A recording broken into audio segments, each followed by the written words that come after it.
Hello friends, welcome back to my channel SRK drama explain. Friends, ये video मैं लोगों के एंटरटेनमेंट के लिए बनाती हूँ, so please watch full, share, subscribe and like this video.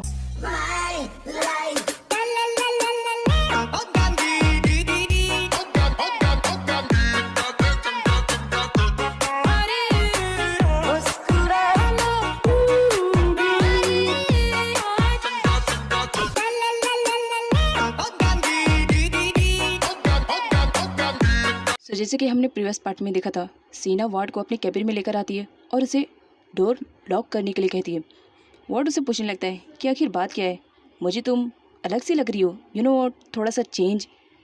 यहाँ पर सीना सीरिया से उसे इंट्रोड्यूस करवाती है और वीडियो कॉल पर उसकी बात करवाती है, जिस पर वार्ड तो देख करके टोटली शॉक्ड। हाँ, सीरिया यहाँ भी, सीरिया वहाँ भी, क्या मैटर है।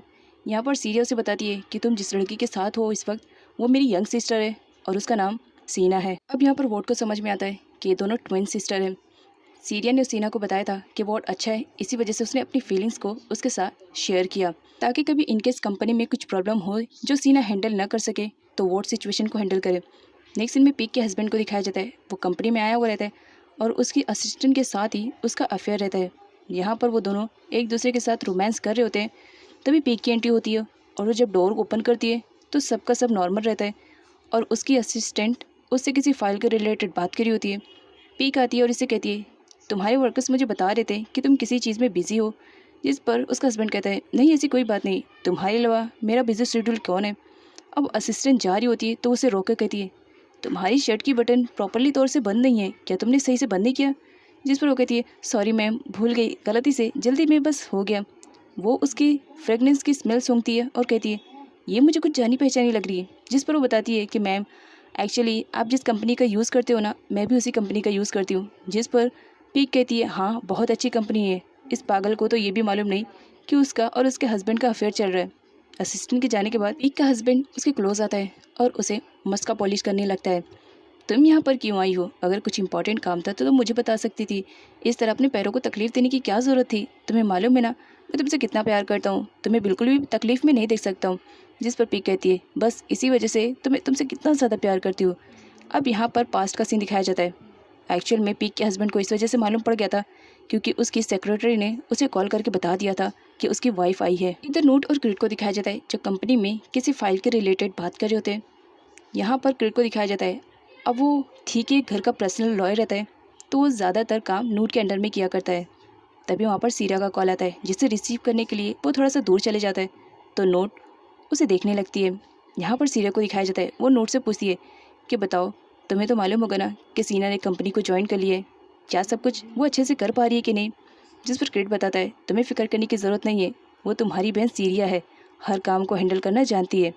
जब वो वापस आता है तो यहाँ पर नोट उससे कहती है, क्रिट, मैंने तुम्हें पहले ही इन्फॉर्म किया था कि अपनी फैमिली मैटर को और कंपनी के मैटर को अलग रखा करो, क्योंकि मुझे कंपनी में काम करते वक्त किसी और चीज़ को हैंडल करने की परमिशन मैं किसी को भी नहीं देती हूँ, और स्पेशली तुम्हें तो बिल्कुल नहीं, क्योंकि तुम इस कंपनी के लॉयर हो और तुम्हारी भूल चूक से इस कंपनी का बहुत बड़ा नुकसान हो सकता है। सीरिया क्रिट से कॉल पे बात करके जब कॉल रखती है, अचानक से उसे चक्कर आ जाता है जिसकी वजह से वो वहीं पर बेहोश हो जाती है।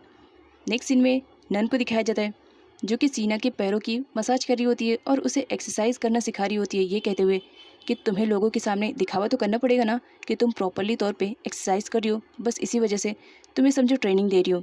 तभी वहाँ पर थी की एंट्री हो जाती है। नन थी को देख करके अपने एक्टिंग को कंटिन्यू रखती है और सीना से कहती है, जैसा कि मैंने कहा, मैंने फिजियोथेरेपी से बात की, ये एक्सरसाइज तुम्हारे पैरों के लिए बहुत ही ज़्यादा अच्छा है।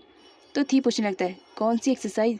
जिस पर नन कहती है, इस तरह पैरों को आराम से उठाना और उसे नीचे रखना, ये मैंने फिजियोथेरेपी से सीखा है, ये करने से पेशेंट जल्दी रिकवर हो जाएगा। जिस पर थी कहता है, ऐसी बात है, तो वो उसके पैरों को और ऊंचा उठा देता है। जिस पर नन कहती, पागल हो गई हो क्या, पैरों को तोड़ने के लिए नहीं कहा है, आराम से करो, ज़रा नंबर काउंट करो, जिस तरह फिजियोथेरेपिस्ट सारे लोगों को सिखाते हैं, ट्रेनिंग देते हैं, आराम से करो। ऐसा तुम करोगे तो पेशेंट चलने की बजाय वो और ज़्यादा बेड पे आ जाएगा, तो बेटर रहेगा ज़रा आराम से करो। और तुम तो जानते हो कि सीरिया ऑलरेडी पैरालाइज है। लेकिन वहाँ पर खाओ के काम की वजह से नन को वहाँ से जाना पड़ता है, तो वो थी को ट्रेन करके जाती है, आराम से करना और ज़्यादा पैर को ऊंचा मत करना। थी सीना को टेस्ट करते हुए कहते हैं, अगर डॉक्टर ने कहा है इस तरह से करने से तुम्हारे पैर जल्दी अच्छे हो जाएंगे तो क्यों ना मैं ट्राई करूं। और उसके पैरों को फोल्ड करने लगता है, जिस पर सीना को आती है गुस्सा और वो एक किक मार करके थी को नीचे गिरा देती है और खुद और खाओ दोनों हंसने लगते हैं। यहाँ पर थी बहुत ही ज़्यादा कंफ्यूज था। वो सीना से कहता है, तुमने मुझे किक किया है? मैं अच्छी तरह से जान रहा हूँ, मैं बेड पे तुम्हारी एक्सरसाइज करवा रहा था, लेकिन तुमने मुझे किक किया है, इसका मतलब तुम्हारे पैर प्रॉपरली तौर से ठीक है। जिस पर सीना कहती, नहीं नहीं, मैंने किक नहीं किया, तुम सही से मेरे पैरों की एक्सरसाइज करवा ही नहीं रहे थे, खुद ही गिर गए हो, अब मुझ पर ब्लेम लगा रहे हो। देखो ऐसे झूठ बोलने की ज़रूरत नहीं है, अगर नहीं करवाना है तो इट्स ओके, कोई बात नहीं, लेकिन इस तरह झूठ मत बोलो। सीना का सेल फोन खाओ के पास रहता है। वो गेम खेलते खेलते फ़ोन को स्विच ऑफ कर देता है और आंट कॉल कर करके परेशान, क्योंकि सीरिया की कंडीशन के बारे में उन्हें सीना को बताना था कि उसकी कंडीशन काफ़ी ख़राब है, बट कॉल लग ही नहीं रहा था। इधर नोट को दिखाया जाता है जो फुल रेडी शेडी हो करके किसी इंपॉर्टेंट मीटिंग के लिए जा रही होती है बाहर, वो भी क्रिट के साथ। वो काफ़ी खुश थी, अब रेडी तो हो गई थी, तो अपनी हील्स के पास जाती है क्योंकि उसे हील्स पहनना था। तो डिसाइड नहीं कर पा रही थी कि वो कौन सी हील को वेयर करे, लेकिन तभी उसे एक हील बहुत ज़्यादा पसंद आती है जो कि पास्ट में दिखाया जाता है उसे क्रिट ने ऑफर किया था। क्रिट नूट की कुछ ज़्यादा ही केयरिंग करता था और यहाँ पर नूट गलत तरीके से सब कुछ ले रही होती है, बिकॉज पॉप से शादी होने के बाद भी आए दिन उन दोनों के बीच में फाइटिंग होती थी, जिसकी वजह से नूट काफ़ी डिप्रेशन में रहती थी। लेकिन क्रिट की इस तरह से केयरिंग करते हुए देख करके वो क्रिट से कुछ ज़्यादा इंप्रेस हो चुकी थी। वो क्रिट का वेट कर रही होती है, तभी क्रिट उसे कॉल करके बता देता है, सॉरी मैं आ नहीं पाऊँगा मीटिंग अटेंड के लिए, क्योंकि मैं बहुत ही इंपॉर्टेंट काम के लिए जा रहा हूँ। अब ये बात सुनने के बाद नोट को बहुत ही ज़्यादा शौक लगता है कि मैं रेडी शेडी होकर के आई हूँ यहाँ पर उससे मिलने के लिए, और वो है कि मुझसे दूर भाग रहा है। इसी वजह से उसे बहुत ज़्यादा गुस्सा आता है कि ऐसा कौन सा काम पड़ गया जिसकी वजह से क्रिट को जाना पड़ा। यहाँ पर इम्पोर्टेंट वर्क को दिखाया जाता है। आंट ने क्रिट को कॉल करके बता दिया था कि सीरिया की कंडीशन बहुत ही ज़्यादा ख़राब है, उसे कल रात से हाई फीवर है। उसने कॉल भी किया था सीना के पास, बट कॉल कोई भी रिसीव नहीं कर रहा है। यहाँ पर वो आंट से कहता है, कोई बात नहीं, आपने डॉक्टर को बुलाया था? जिस पर आंट बताती है कि डॉक्टर को बुलाया था, डॉक्टर ने ट्रीटमेंट कर दिया है, लेकिन फिर भी इसका फीवर कम होने का नाम नहीं ले रहा है।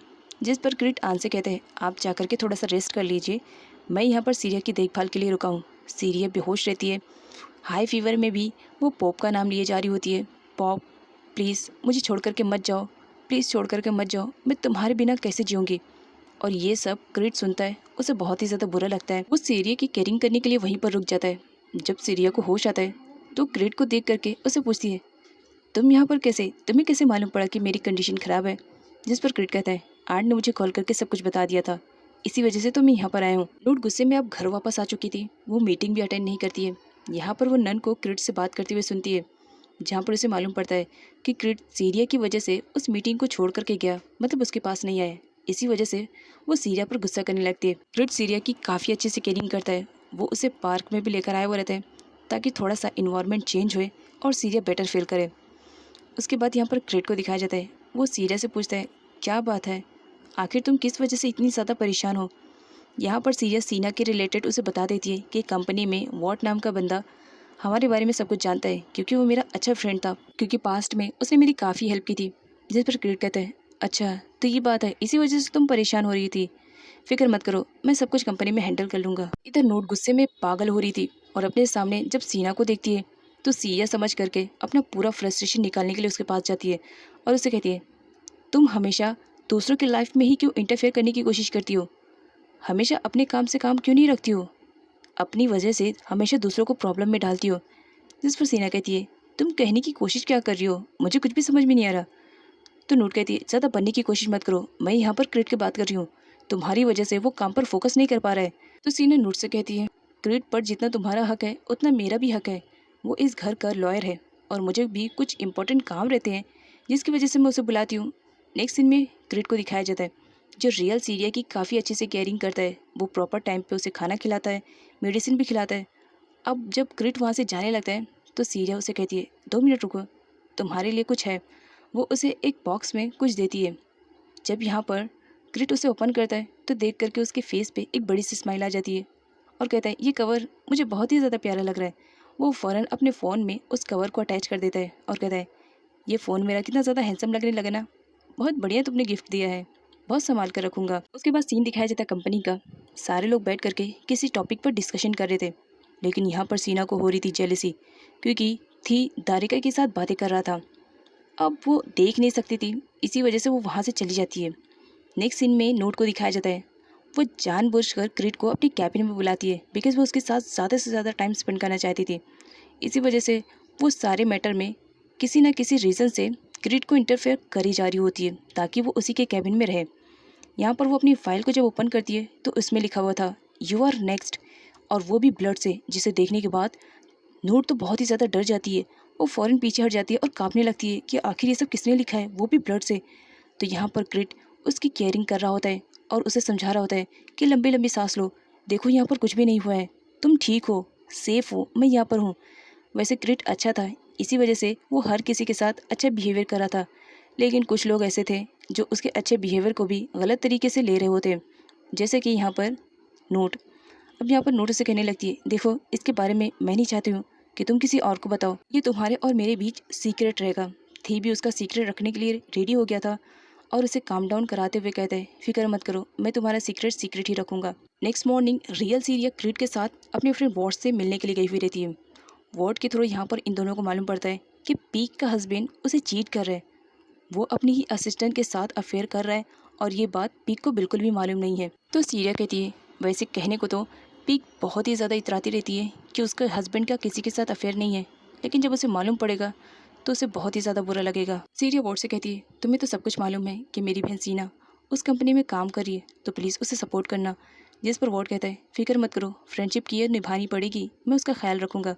नेक्स्ट सीन में दिखाया जाता है जहाँ पर सारे लोगों की मीटिंग चल रही होती है। यहाँ पर एक डायरेक्टर थी को आइडिया देता है कि अगर तुम अपने कार को और भी ज़्यादा सेल्स करना चाहते हो तो किसी मॉडल के थ्रू तुम इसका एडवर्टाइजमेंट करवाओ ताकि तुम्हारे कार्स की सेल्स और भी ज़्यादा बढ़ जाए।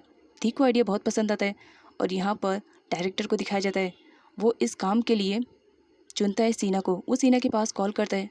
जब सीना कंपनी का नाम सुनती है तो फ़ौरन मना कर देती है कि नहीं, मैं एडवर्टाइजमेंट के लिए इस कंपनी के साथ बिल्कुल भी काम नहीं करूँगी।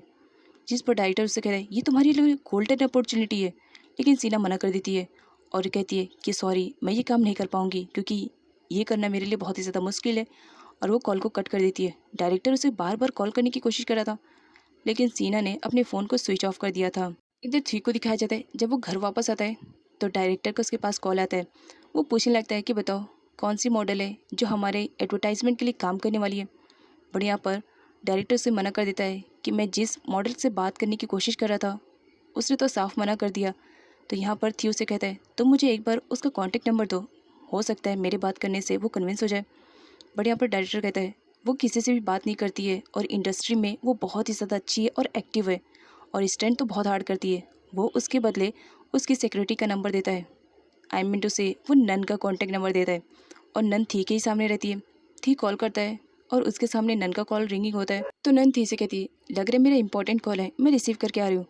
उसे भी आइडिया नहीं रहता है कि सामने वाला बंदा थी है। थी यहाँ पर उसे बातें करता है और जब अपनी कंपनी के बारे में बताता है तो यहाँ पर नन को सब कुछ मालूम पड़ जाता है कि ये कोई और नहीं थी ही बात कर रहा है। वो आकर के चेक करने लगती है क्या सच में ये थी ही मुझसे बात कर रहा है। अब यहाँ पर वो उससे बात करने लगती है और देख करके शौक कि सच में ये तो थी ही है। नन बहुत बुरी तरीके से घबरा जाती है और वो साफ थी को मना कर देती है नहीं नहीं मेरी मैम आपके साथ लग रहे काम करने से मना कर देंगी क्योंकि उनका शेड्यूल बहुत ही ज़्यादा बिजी है ना, मैं बात करूँगी अगर होगा उनसे तो ही कुछ हो पाएगा, अदरवाइज सॉरी सर, एडवर्टाइजमेंट के लिए किसी और मॉडल को चुन लो।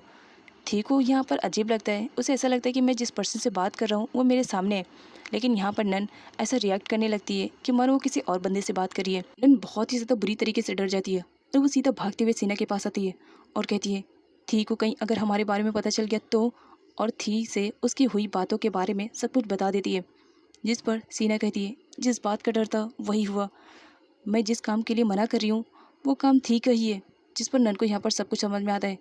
वो सीना से कहती है बताओ अब क्या करोगी, हम बहुत बुरी तरीके से फंस जाएंगे, मुझे तो डर लग रहा है अगर थी को मालूम पड़ा तो कहीं पुलिस न बुला ले और हमें जेल न भेज दे। जिस पर सीना कहती है ज़रा अच्छा सोचो, मैं कुछ ना कुछ तो आइडिया लगा लूँगी इस काम से बचने के लिए।